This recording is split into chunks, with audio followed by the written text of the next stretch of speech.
Salut tout le monde. Aujourd'hui une petite vidéo d'annonce comme ça un peu à la cool, juste pour vous parler de deux trois petites choses qui risquent d'arriver, voilà des petites annonces à faire, etc. Donc je voulais qu'on passe tout ça ensemble. Alors tout d'abord, une chose, vous avez vu pour ceux qui regardent l'héritage des tempêtes, on a eu un énorme problème d'enregistrement avec les épisodes 10 et 11, donc même celui de la semaine prochaine, ce sera pareil, vous n'aurez pas la vidéo et il sera juste un tout petit peu coupé au bout. Je suis vraiment désolé, c'est complètement indépendant de ma volonté, mais bon, disons problème technique, ça arrive. Vous inquiétez pas, à partir de l'épisode 12, ça redevient correct. Voilà, ça c'était une petite chose parce que je me sens vraiment mal, limite honteux de vous sortir ça, mais bon, au moins vous avez la continuité de l'histoire. L'autre chose dont je vais vous parler, alors, il y a quelques personnes parmi vous qui m'ont demandé si, avec les récentes déclarations de Wizard of the Coast, le fait qu'ils allaient, enfin, ils laissaient l'OGL 1.0A dans l'état qu'elle est, etc., puis qu'ils mettaient le SRD 5.1 en Creative Commons, etc., est-ce que ça allait changer mon l'annonce que j'ai faite il n'y a pas si longtemps, comme quoi j'arrêtais tout ce qui était produit Wizard, Donjons et Dragons, etc. Eh bien, non, ça ne changera rien de ce que j'ai annoncé la dernière fois. Pourquoi? Alors, effectivement, c'est une bonne chose. Je suis content qu'ils laissent les créateurs continuer à créer sur l'OGL 1.0A. Mais voilà, je trouve que c'était un petit peu trop important comme trahison. Vous voyez ce que je veux dire, hein, comme voilà. Et donc, je me reconnais pas dans cet éditeur. C'est plus un éditeur, ça l'a d'ailleurs pas été très souvent, mais c'est pas un éditeur que j'ai envie de supporter.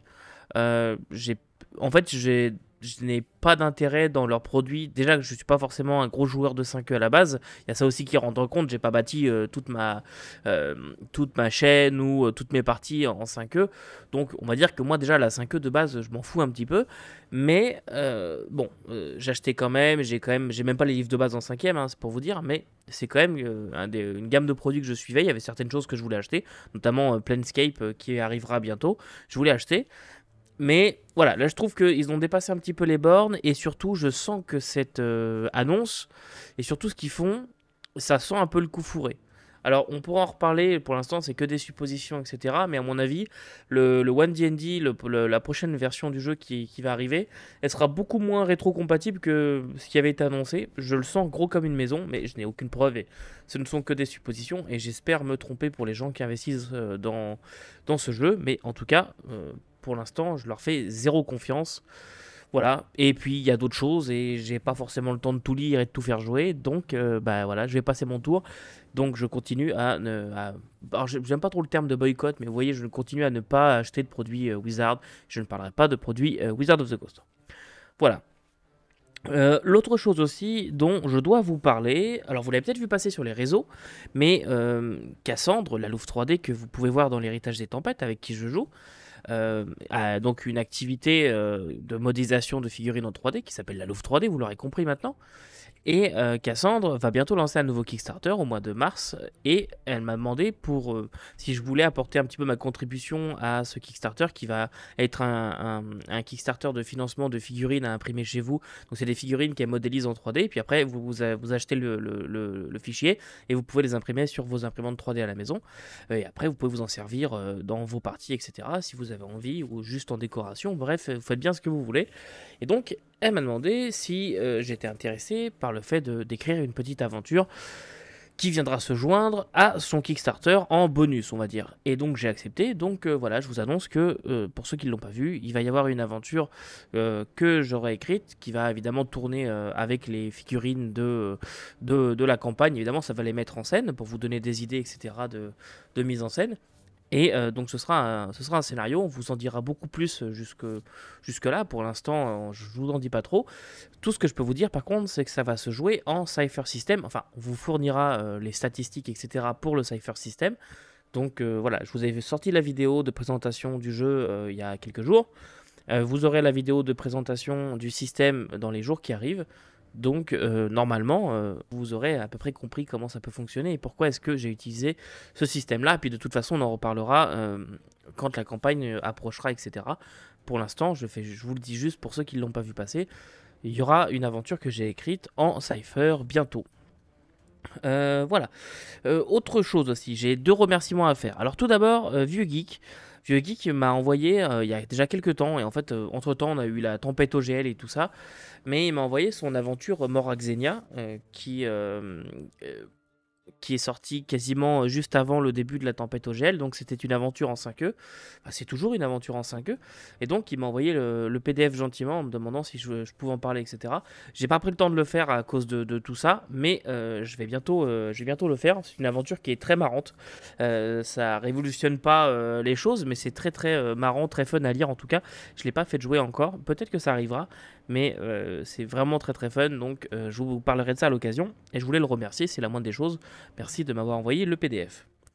L'autre personne que je dois remercier, c'est Hatsukoi. Hatsukoi, c'est l'auteur d'un jeu qui s'appelle Majestic 12, ou Majestic 12 si vous voulez. C'est un jeu dans lequel on va incarner des agents d'une agence gouvernementale qui s'appelle donc Majestic 12. Et cette agence enquête sur tout ce qui est phénomène inexpliqué, probable cas d'OVNI, etc. aux États-Unis. Et donc, il vient de sortir le kit de découverte du jeu. C'est un format imprimable sur Lulu, vous pourrez le trouver. Je vais essayer de vous trouver ça, de vous mettre le lien dans la description. Mais en tout cas, il m'avait déjà envoyé le PDF avant. Non, pardon, j'avais acheté le PDF, que je me souvienne de ça. Et j'avais acheté le PDF quand il était dispo en PDF. Et là maintenant, donc, il m'a envoyé l'exemplaire papier. Et donc, c'est vraiment très très bien. Honnêtement, c'est vraiment un très bon jeu. Je l'ai lu, j'ai vraiment aimé. J'avais fait quelques retours à l'époque.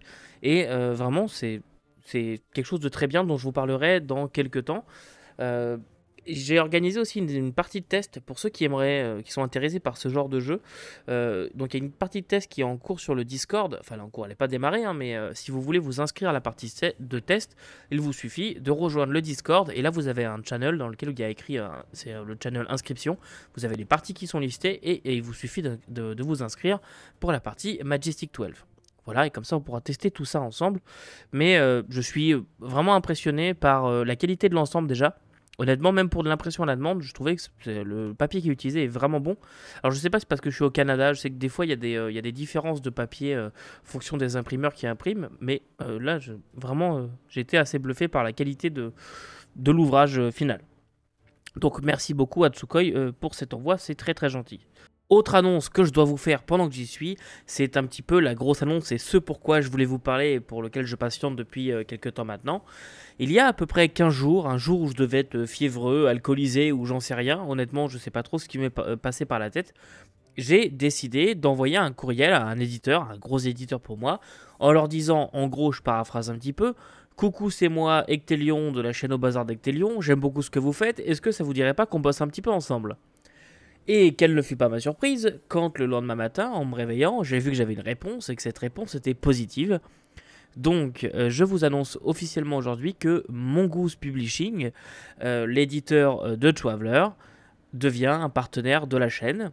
Et donc, on va faire des choses ensemble. Alors, pour moi, c'est énorme. Vous vous rendez peut-être pas compte, mais pour moi, c'est vraiment gros. C'est un éditeur que je suis déjà depuis pas mal de temps, que j'aime bien leur façon de fonctionner, leur façon de penser, etc. J'aime bien ce qu'ils mettent en place dans leur entreprise. Bref, c'est vraiment des gens que je respecte et dont j'aime beaucoup le travail. Donc ça me fait extrêmement plaisir. Pour être tout à fait franc, c'est vraiment, j'en tire une certaine fierté. C'est quelque chose, ça fait du bien à l'ego, on va pas se mentir. Et ça me motive de fou. Donc voilà, on a discuté un petit peu ensemble. Alors déjà, ils ont été extrêmement gentils. Alors moi, je leur ai demandé juste la permission de réaliser un actual play. Je vous en parle juste après, mais je voulais faire un actual play de Traveler. Je leur ai demandé la permission d'utiliser les ressources possibles, donc les musiques officielles, parce qu'il y a des musiques qui sortent avec les campagnes. J'avais demandé la permission d'utiliser les images et tout. Ça m'a été accordé sans aucun problème. Et surtout, ils m'ont demandé, Matthew Sprange, donc le patron de Mongoose, m'a demandé de quoi tu as besoin, qu'est-ce que tu aimerais faire, etc. J'ai demandé une boîte pour Traveler. Alors non, j'ai demandé une boîte et une autre un petit peu plus petite. Et ils m'ont envoyé la boîte et tout ce qui était relié à cette boîte. Donc j'ai demandé la boîte Mercenary et ils m'ont envoyé toutes les aventures liées à Mercenary. Ils m'ont envoyé toutes les choses qui pouvaient se rapporter à cette boîte, tout ce que je pourrais avoir besoin. Donc, merci beaucoup Mongoose, ça représente vraiment quelque chose pour moi.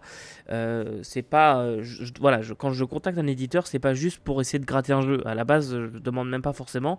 C'est juste parce que j'aime bien ce qu'ils font et puis j'aimerais bien mettre en place des choses autour de leurs produits. Et quand on peut avoir le soutien officiel des éditeurs en question, bah, c'est toujours mieux. En tout cas, je trouve. Ça, savoir qu'on est soutenu par l'éditeur en question, ça fait toujours plaisir.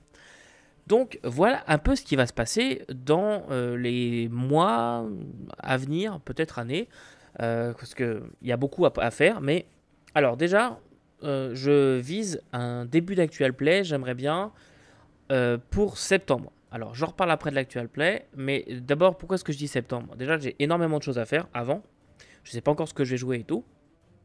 Et aussi, je vais jouer une campagne officielle, donc j'ai besoin de préparer tout ça. Et surtout, je veux que l'héritage des tempêtes, la saison 1 au moins, soit déjà terminée, que je puisse avoir du temps à consacrer à une autre campagne. Et puis après, on reprendra évidemment l'héritage des tempêtes si vous la demandez. Si vous demandez la saison 2 de cette série-là, évidemment, il y aura.